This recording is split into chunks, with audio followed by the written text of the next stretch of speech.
Assalamualaikum warahmatullahi wabarakatuh.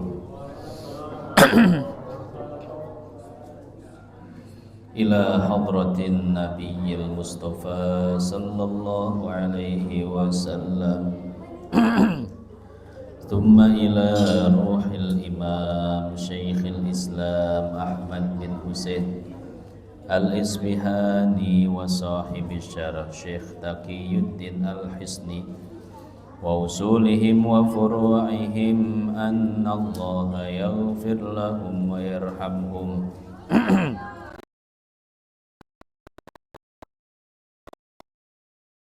wa yanfa'una bi asrarihim wa anwarihim wa ulumihim wa nafahatihim fid dini wad dunya wal akhirah.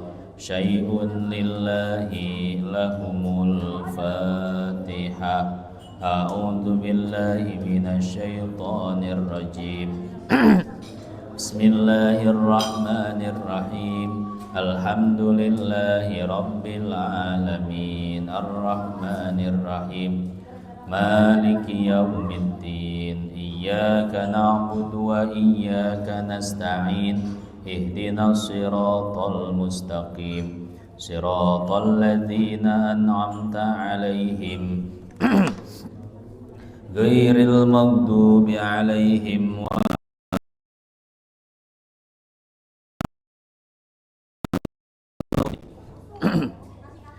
Al-Fatihah yang kedua kita niatkan untuk guru kita almarhum al-maghfurlah Bapak Kiai Haji Dr. Thayyib Bakhtiar Zain, juga almarhumah kita yang lainnya. Mudah-mudahan Allah terima iman Islamnya, diluaskan kuburnya, dijadikan kuburnya raudhah min riyadil jinan. Syai'un lillahi lahumul fatihah. A'udzu billahi minasy syaithanir rajim. Bismillahirrahmanirrahim. Alhamdulillahi rabbil alamin. Arrahmanir rahim.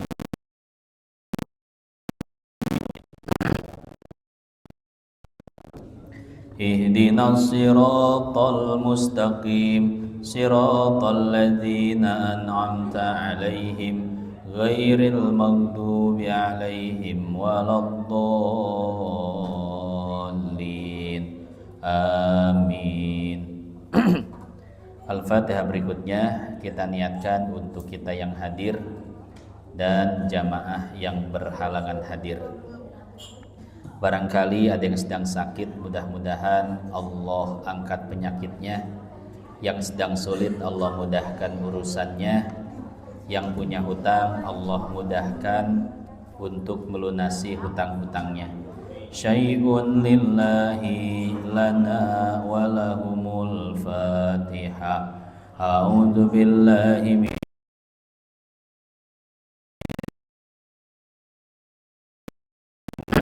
Alhamdulillahi rabbil alamin. Ar-Rahmanir Rahim. Maliki yaumiddin.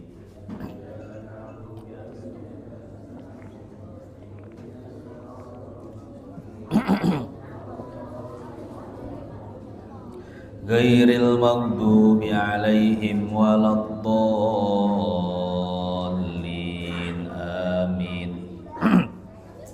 Al-Fatihah yang terakhir kita khususkan untuk keluarga besar Bapak Haji Rizaldo bin Bapak Amelius Roshid. Wabil khusus kita niatkan untuk anak-anak beliau, terutama putri pertama beliau yang bernama Kaila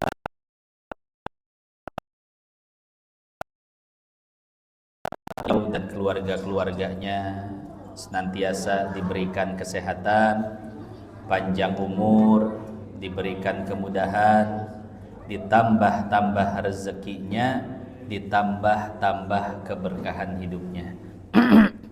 Syai'un lillahi lahumul Fatihah.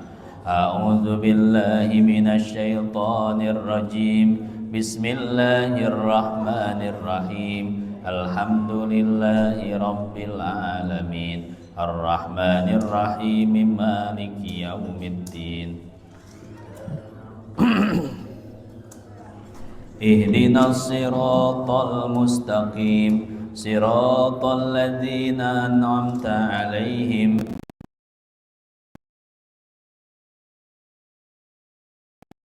Amin. Rabbighfir lana wa liwalidayna. Amin.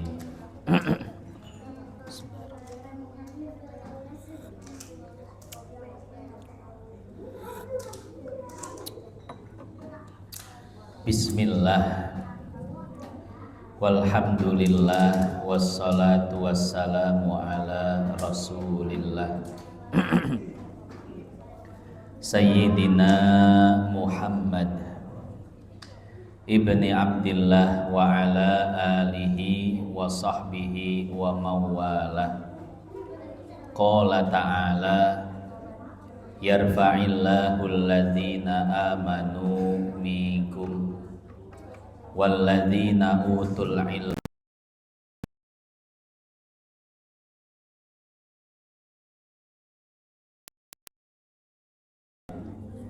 man salaka tariqan yaltamisu fihi ilman sahhalallahu lahu bihi tariqan ilal jannah.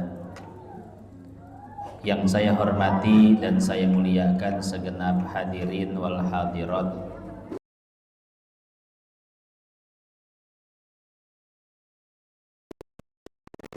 wabil khusus Ketua Dewan Kemakmuran Masjid beserta seluruh jajaran pengurusnya, para orang tua, para tokoh, para sesepuh, bapak-bapak, ibu-ibu, kaum remaja dan adik-adik sekalian yang mohon maaf tidak bisa disebutkan satu persatu namanya, namun tidak mengurangi rasa hormat dan takzim saya kepada beliau-beliau semua. Hadirin hadirat jamaah yang dimuliakan Allah.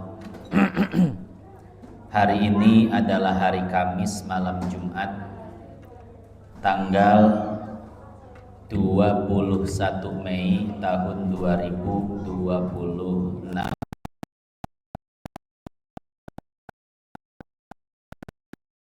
Tanggal hijriahnya kira-kira tanggal berapa Bapak Ibu?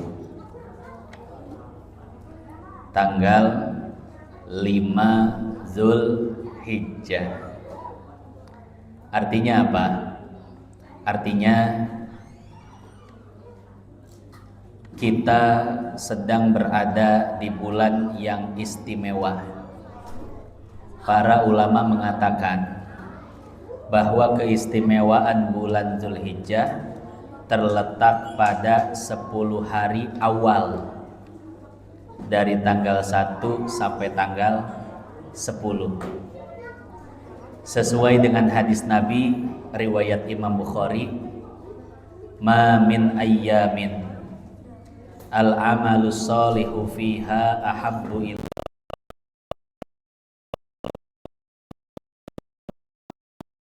amalan yang lebih dicintai oleh Allah daripada amalan yang dikerjakan di 10 hari pertama bulan Zulhijjah. Jadi dari tanggal 1 kemarin tanggal 1 hari apa Pak? Hari Senin, Selasa, Rabu, Kamis, Jumat. Sekarang sudah masuk tanggal 5, masih ada 5 hari lagi. Dari tanggal 1 kemarin sampai tanggal 10 nanti, itu adalah waktu yang tepat untuk kita memperbanyak amal soleh. Kenapa? Karena 10 hari tersebut adalah 10 hari yang paling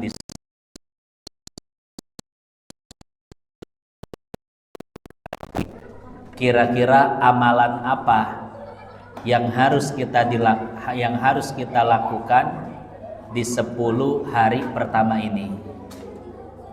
Kira-kira amalan apa, Pak? Jawabannya kondisional. Tergantung keadaan yang Allah mudahkan untuk kita. Kalau Allah mudahkan kita untuk puasa, maka silahkan puasa. Kalau Allah mudahkan kita untuk tahajud, silahkan tahajud. Kalau Allah mudahkan untuk kita sedekah, maka silahkan sedekah. Syekh Ibnu Athaillah di dalam kitabnya Al-Hikam mengatakan, tanawwa'at ajnasul a'mal litanawwu'i waridatil ahwal.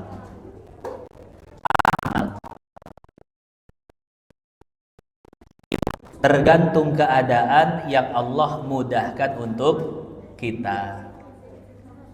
Ada orang kaya datang ke saya, ibu haji.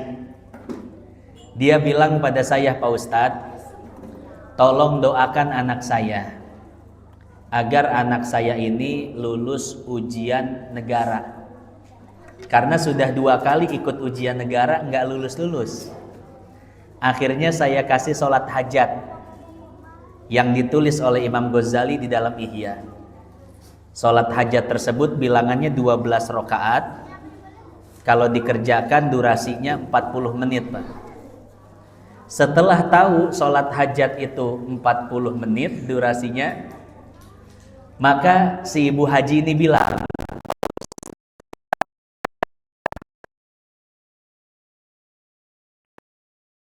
sedekah sebanyak 80 juta daripada saya harus sholat hajat 40 menit. Artinya apa? Artinya amalan yang cocok untuk si ibu ini adalah sedekah, bukan memperbanyak sholat sunnah. Ya.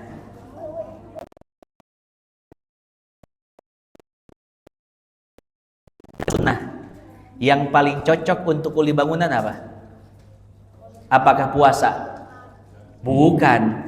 Jangan nyuruh kuli bangunan buat perbanyak puasa sunnah, Pak. Ya. Jangan suruh kuli bangunan untuk memperbanyak sedekah. Lalu apa? Kalau nggak cocok puasa, nggak cocok sedekah, ya sudah cari yang lain. Zikir misalkan. Karena kan zikir itu bisa dilakukan dalam segala keadaan. Alladzina yadhkurunallaha qiyamau wa qu'udaw wa 'ala junubihim. Zikir itu bisa dilakukan dalam keadaan berdiri, duduk, rebahan, dan dalam keadaan apapun. Sambil jalan, zikir. Sambil nyetir, zikir. Sambil ngaduk semen, zikir. Masak batu bata, mudah, Pak. Bisa dilakukan kapan saja dan dalam keadaan apa saja. Ya. Nah, amalan yang cocok untuk kuli bangunan adalah memperbanyak zikir. Jangan disuruh memperbanyak puasa dan sedekah, nggak cocok. Ya. Kemudian saya termasuk orang yang tidak cocok zikirnya itu sambil duduk, Pak. Saya kalau zikir sambil duduk, ujung-ujungnya tidur. Zikir nggak selesai-selesai. Makanya saya setiap kali selesai sholat subuh di masjid, saya keluar jalan-jalan ke parkiran atas, parkiran bawah, parkiran atas, parkiran bawah. Kenapa? Sambil zikir. Baca hizib sogir, baca wirid sakron, baca wirid-wirid yang lainnya. Kenapa? Tidur saya, Pak. Ini kira-kira di sini ada yang nasibnya kayak saya nggak? Sama ya. Kalau zikirnya sambil duduk pasti tidur ya. Nah, kalau zikirnya nggak cocok sambil duduk, ya sudah sambil jalan-jalan, Pak. Lumayan ngelilingin di Java itu ya. Jalan sambil olahraga, sambil zikir pagi-pagi, sambil nunggu terbit matahari kan, Masya Allah ya. Kesehatan dapat, pahala juga dapat. Ya. Nah kemudian saya tanya lagi, kira-kira amalan sunnah yang cocok buat tukang nasi uduk apa? Tahajud, Pak. Tukang nasi uduk kan jualan pagi-pagi tuh. Bangunnya jam berapa dia? Bangunnya jam 2.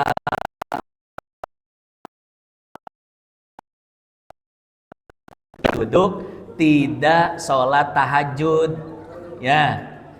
Begitu bangun langsung ke pasar, langsung masak, sayang-sayang Pak. Padahal Allah tetapkan baginya keadaan seperti itu sengaja agar dia bisa melaksanakan sholat tahajud. Ya. Ini selain tukang nasi uduk, apalagi nih yang cocok buat tahajud? Siapa lagi?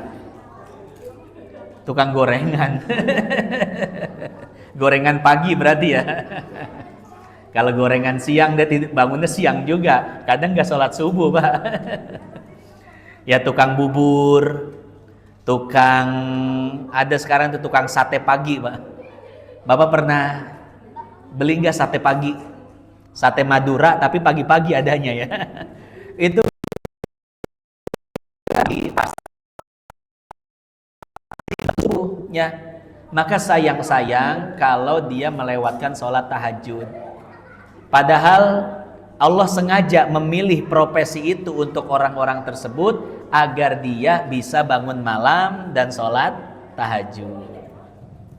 Model-model kita kan agak sulit Pak tahajud, kadang kesiangan. Kenapa? Karena nggak ada motivasi, betul ya? Kan kalau orang-orang yang jualan pagi-pagi ada motivasi besar, apa? Cari duit. Nah, harus bangun Mak. Pasti nggak bakal kelewat Pak. Kalau udah masalah duit nggak bakal kelewat. Betul ya?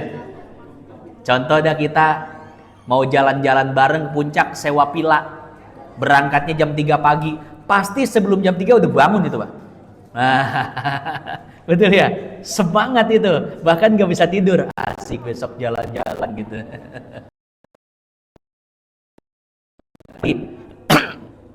Kepada kalam Syekh Ibnu Athaillah, al-a'mal tergantung ahwal. Amalan kita, maksudnya amalan sunnah Pak ya. Kalau amalan wajib mutlak, sholat 5 waktu siapapun wajib melaksanakannya. Puasa Ramadan siapapun wajib melaksanakannya. Zakat, puasa, haji semuanya wajib. Nah tapi yang sedang kita bicarakan adalah amalan sunnah. Amalan sunnah apa yang cocok untuk kita? Kata Syekh Ibnu Athaillah, amalan sunnah yang Allah mudahkan untukmu sesuai dengan kondisimu.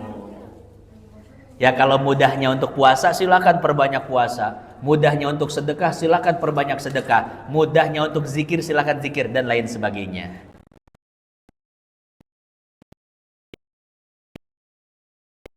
Kira-kira puasa Pak, ini kira-kira mudah nggak buat kita yang hadir di sini? Insya Allah gampang Pak ya. Bagi kita yang gampang puasa, ya sudah puasa dari kemarin tanggal 1 sampai tanggal 9 Zulhijjah. Puasa 9 hari. Kalau tidak bisa 9 hari, maka cukup 2 hari. Tarwiyah, Arafah. Kira-kira puasa tarwiyah hari apa? Senin. Arafah, Selasa. Berarti nanti Senin, Selasa jangan kita tinggalin Pak ya. Puasa tarwiyah, puasa Arafah. Walaupun puasa tarwiyah itu hadisnya doif, tapi ada hadis umum yang menaungi puasa tarwiyah. Kalau puasa Arafah hadisnya sahih, riwayat Imam Muslim. Kata Nabi, saumu yaumi Arafah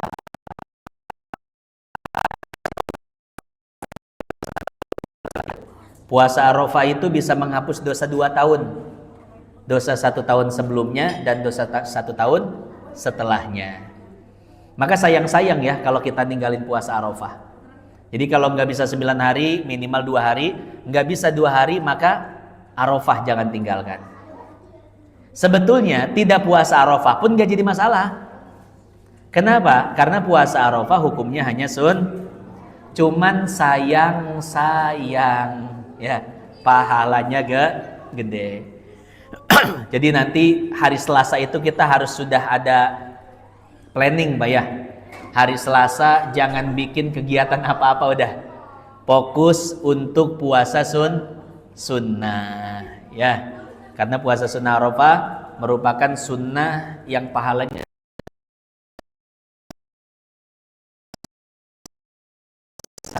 11, 12, 13. Nah itu hari makan-makan. Ada yang nyate, sop buntut, sop iga, sop-sopan. Tahu sop-sopan, Mbak? Iya, kalau orang kampung suka bikin sop-sopan. Saya tanya sama ibu-ibu, Bu, sop-sopan itu sop apaan? Sop bohongan apa gimana? Ternyata sop-sopan itu sop yang gak pakai daging. Sayuran doang, sop-sopan namanya. Nah jadi seperti itu ya, terkait tuntunan amal ibadah yang harus kita lakukan di tanggal 1 Zulhijjah sampai tanggal 10 Zulhijjah. Jadi jangan dikosongkan tuh 10 hari itu. Kita beramal sesuai keadaan yang Allah mudahkan buat kita ya. Dan insya Allah habis ngaji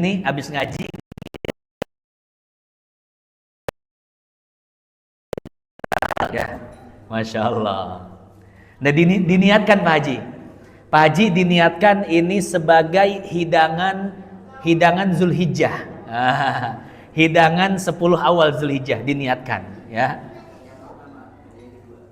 Ada ronde kedua, siap. Ya, Masya Allah. Nah jadi seperti itu ya. Jadi apapun amalan yang kita lakukan di 10 awal ini, niatkan itu sebagai amalan 10 awal Zulhijjah. Pahalanya berkali-kali lipat. Kenapa? Karena hari-hari tersebut adalah hari-hari yang paling dicintai oleh Allah. Baiklah hadirin jamaah yang dimuliakan Allah, sedikit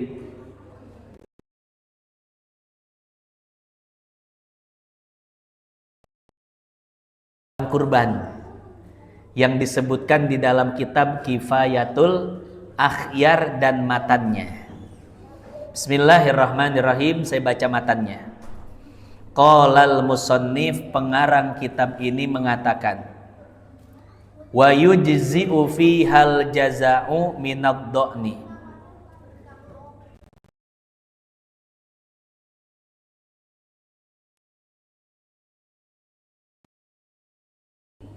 Yang mana kambing domba tersebut sudah menginjak usia 1 tahun atau belum 1 tahun tapi salah satu giginya sudah ompong, sudah tanggal. Ini kriteria memilih domba Pak ya.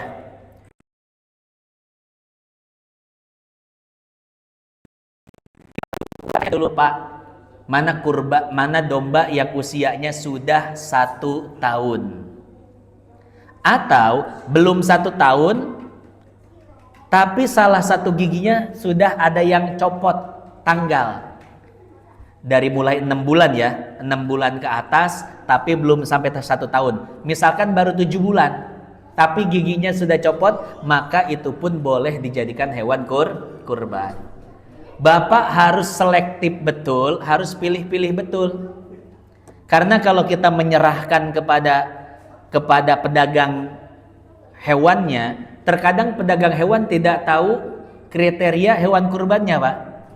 Kalau kita beli aja ya sudah dikasih sekenanya si pedagang kurban ya. Terkadang atau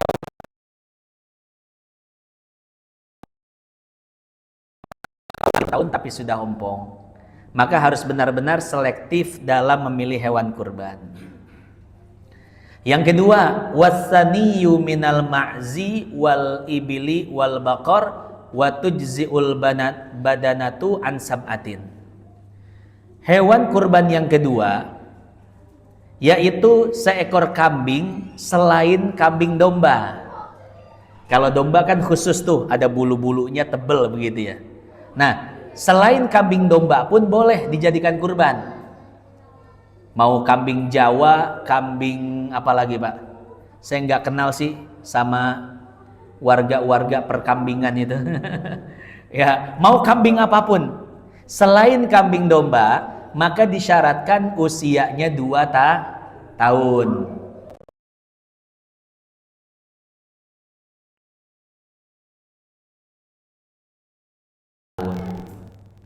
Begitu pula sapi. Sapi disyaratkan usia 2 tahun. Jadi Bapak kalau beli sapi atau beli kambing selain kambing domba, tanya dulu mana yang sudah berumur 2 tahun. Ini penerapan istilah ini perlu juga Pak ya.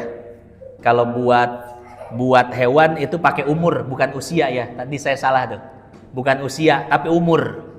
Kalau usia itu khusus untuk manusia ya. Kalau buat hewan itu pakai umur. Buat tumbuhan pakai umur juga ya. Nah, jadi usia itu khusus untuk manusia. Ini istilah-istilah jangan ketukar ya. Karena pernah ada yang nanya begini.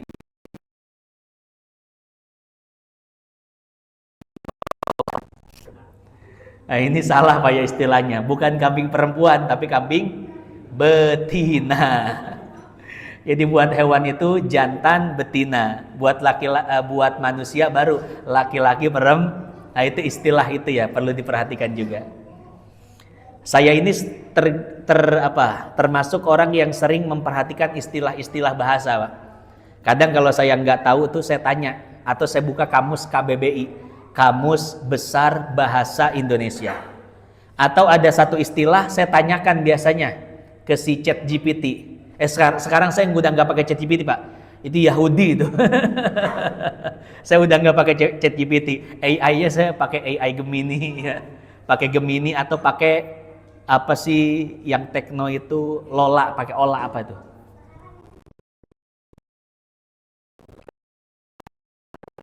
Lola apa Lola ya? Ya, saya udah nggak pakai ChatGPT, Yahudi. Kadang saya tanya, apakah ini sesuai dengan istilah KBBI atau tidak? Ya, nah karena saya orang yang aktif nulis Pak, ya aktif nulis buat jurnal, buat disertasi saya dan lain sebagainya. Makanya istilah-istilah kadang saya tanyakan dulu tuh sebelum saya tulis ya. Termasuk istilah tadi umur ya. Kambing selain kambing domba dan dan sapi disyaratkan umurnya sudah 2 tahun ya. Makanya Bapak ketika ingin beli kambing selain kambing domba dan ingin beli sapi, tanyakan dulu kepada pedagangnya mana usia. Wal ibil, begitu pula dengan unta. Unta boleh dijadikan kurban dengan syarat sudah berumur 5 tahun. Kalau unta harus agak tua ini Pak ya, karena memang dewasanya itu agak telat. Kalau domba dewasanya cepat, kambing, sapi lumayan, onta agak telat, manusia lebih telat lagi. Manusia umur 5 tahun belum bisa dikorbanin Pak. Ya, iya, manusia dikorbaninnya umur 25 ke atas ya. Jadi korban tuh, korban istri. Nah jadi seperti itu ya. Jadi ada 3 jenis hewan yang boleh dijadikan kurban. Pertama unta, kedua sapi, ketiga kambing.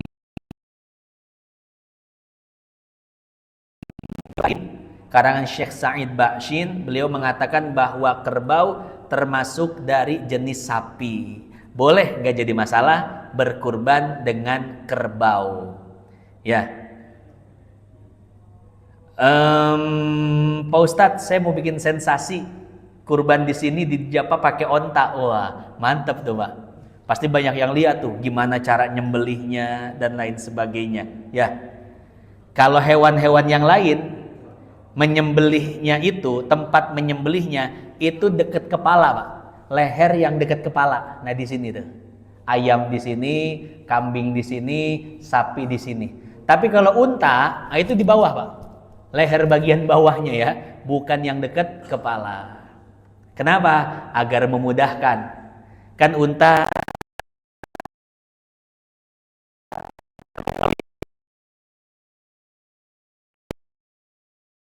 di Arab cara nyembelih unta itu enggak ditidurin, tidak dijatuhkan. Kenapa? Tenaga unta kuat Pak, Ya, unta itu hewan yang digunakan untuk perang oleh Nabi dan para sahabatnya, ya.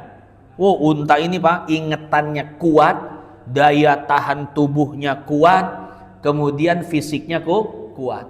Makanya orang Arab ketika menyembelih unta tidak ada yang dijatuhkan untanya. Jadi dibawa ke tempat sempit.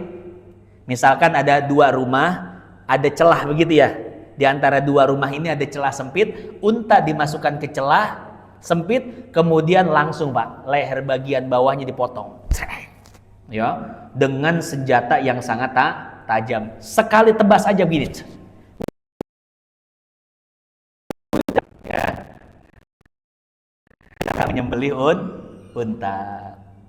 Sebetulnya cara menyembelih kambing, cara menyembelih sapi juga ada tata cara yang apa namanya?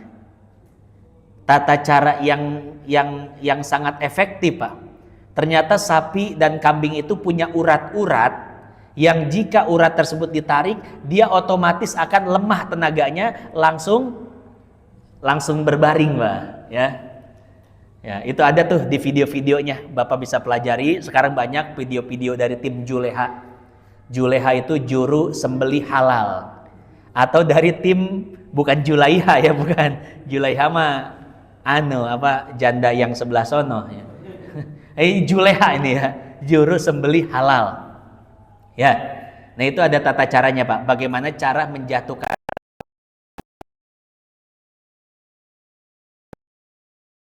kemudian langsung berbaring, tinggal diikat, selesai.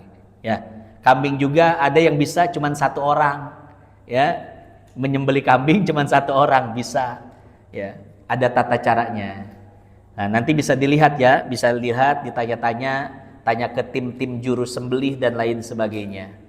Karena begini Pak, di kampung-kampung itu masih pakai cara tradisional, cara yang ekstrim. Nanti Bapak lihat aja ya, setelah Idul Adha itu pasti banyak video menyebar.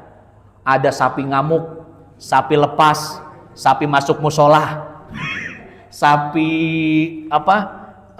tenggelam di kali. Ya, tiap tahun kejadiannya berulang itu Pak. Ya, karena tadi sapi dirobohkan dengan cara paksa. Ya.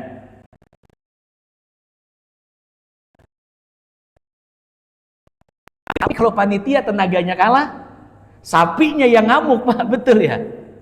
Nah, di dalam I'anatul Thalibin, Syarah Fathul Muin itu disebutkan seperti ini.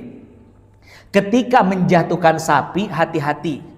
Jangan sampai sapi mengalami cedera kaki. Jangan sampai pincang.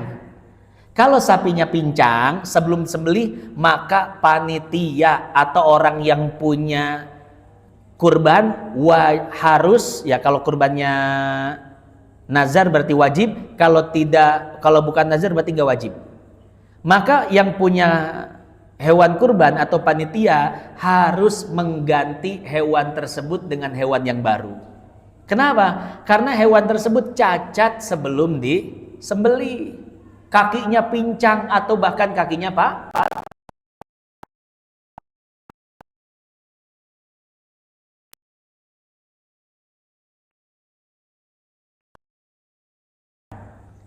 Sekira-kira kawanannya itu berjalan, dia tidak bisa menyusul jalan dari kawanannya. Kalau pincang-pincang tipis nggak apa-apa Pak ya. Tapi kalau pincangnya pincang berat, definisinya tadi, batasannya tadi, sekira-kira kawanannya itu berjalan,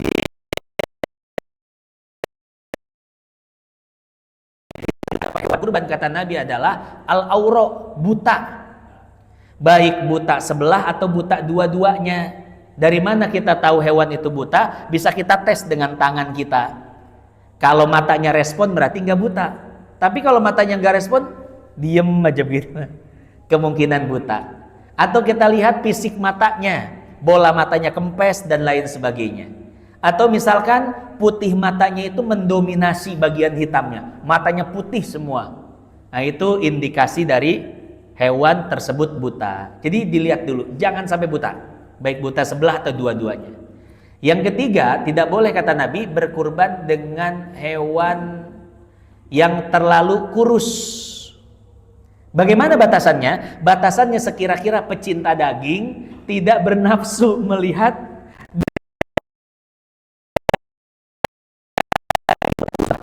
Kalau kurusnya biasa nggak apa-apa, ini kurus banget, nah, tidak boleh.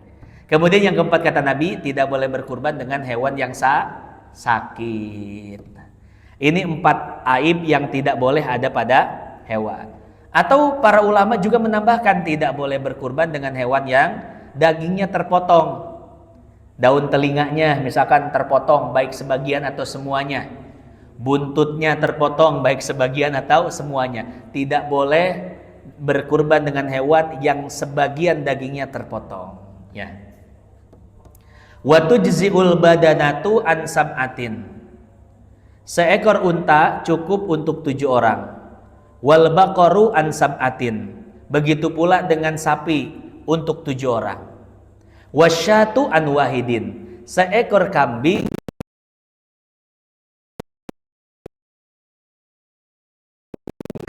Nah, jadi ada kuotanya masing-masing, Pak ya.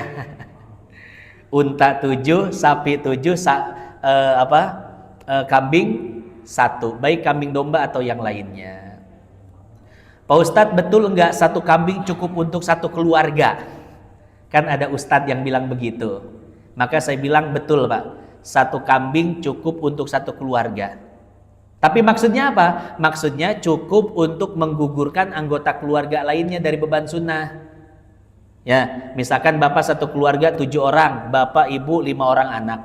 Ketika satu anggota keluarga sudah mengeluarkan 1 ekor kambing, maka 6 keluarga yang lainnya gugur kesunahannya. Itu yang dimaksud dengan apa?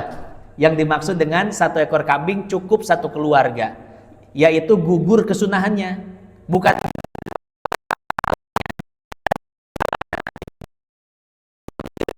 yang mendapatkan pahala kurban hanya yang berkurban saja. Kalau yang berkurban bapak berarti yang dapat pahala bapak saja, ibu sama anak-anak enggak. Kalau yang berkurban ibu berarti yang dapat pahala ibu aja, bapak sama anak-anak enggak. Kalau berkurban atas nama anak berarti yang dapat pahala anak saja, ibu, bapak dan anak yang lain enggak. Makanya tradisi di kita kurban kambing itu ganti-gantian. Tahun ini ayahnya, tahun besok ibunya, tahun besok anak pertama, begitu ganti-gantian. Agar apa? Agar semua mendapatkan pahala Jadi ada konteks hukum, ada konteks pahala, ini perlu dibedakan ya. Ini sama dengan sholat jenazah. Sholat jenazah ketika di Dejafa ada yang meninggal, maka satu Dejafa wajib sholat jenazah, Pak. Cuman ketika satu orang ada yang mensolatkan, maka yang lain gugur kewajiban. Ya, cuman pertanyaannya begini, siapa yang dapat pahala? Yang nyolatin aja apa semua satu? Ada konteks hukum, ada konteks pahala. Berbicara pahala, maka satu orang yang melaksanakan, yang lain gugur kewajiban. Ini namanya fardu kifayah. Idza fa'alal ba'du saqatal haraju anil baqin. Tapi dalam konteks pahala, yang mendapatkan pahala hanya yang mengerjakan saja.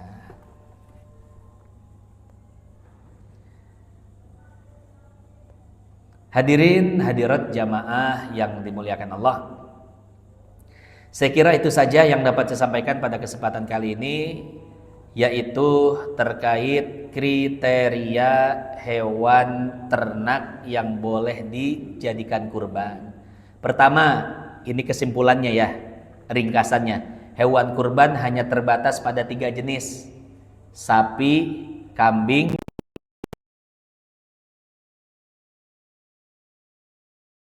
memenuhi kriteria-kriterianya.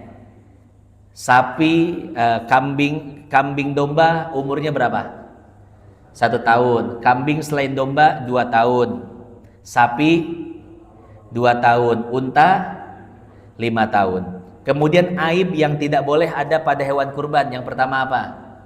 Pincang. Yang kedua buta. Ketiga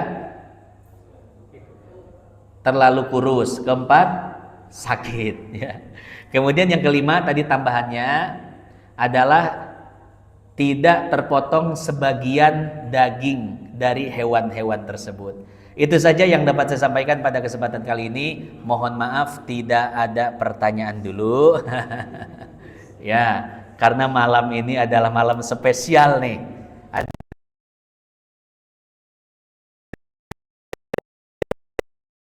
Subhanahu wa taala dengan ganti yang berkali-kali lipat. Dan mudah-mudahan karena beliau menyambut kita idkhalus surur, membuat kita senang, mudah-mudahan semua hajat-hajat beliau dikabulkan oleh Allah Subhanahu wa taala. Keluarganya menjadi keluarga yang sakinah, mawaddah, warahmah, anak cucunya menjadi anak-anak yang soleh dan solehah. Ala hadhihi niyyah al-Fatihah. A'udzubillahi minasyaitonirrajim. Bismillahirrahmanirrahim. Alhamdulillahirabbil alamin. Arrahmanirrahim. Maliki yaumiddin. Iyyaka na'budu wa iyyaka nasta'in. Ihdinas siratal mustaqim, siratal ladzina an'amta 'alaihim ghairil maghdubi 'alaihim waladdallin. Al-Fatihah sekali lagi secara khusus ya. Secara khusus kita niatkan, tadi kan umum ya.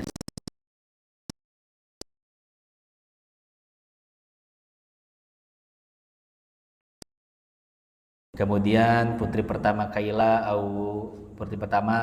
Aurea Zafirado binti Bapak Haji Rizaldo, putri kedua Syakira Alia Zafirado binti Haji Rizaldo, putri kemudian anak ketiga Devaro Azril Atollah bin Haji Rizaldo, juga istri beliau Ibu Hajah Dewi Nugraheni binti Sugeng Rahono, khususnya dan umumnya ya. Mudah-mudahan hajat-hajatnya senantiasa dikabulkan oleh Allah Subhanahu wa taala.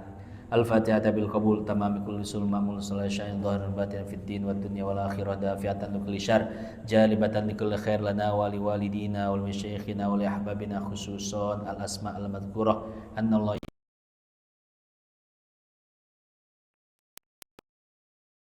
yusahil umurahum wa yatawil a'marahum wa ala niyati anna Allah yanawwiru qulubana wa qalibana mal huda wat tuqa wal maut ala dinil islam wal iman bila mihnatin wal imtihan bihaqqi sayyidi waladi adnan wa ala kulli niyatin shalihah. Al-Fatihah.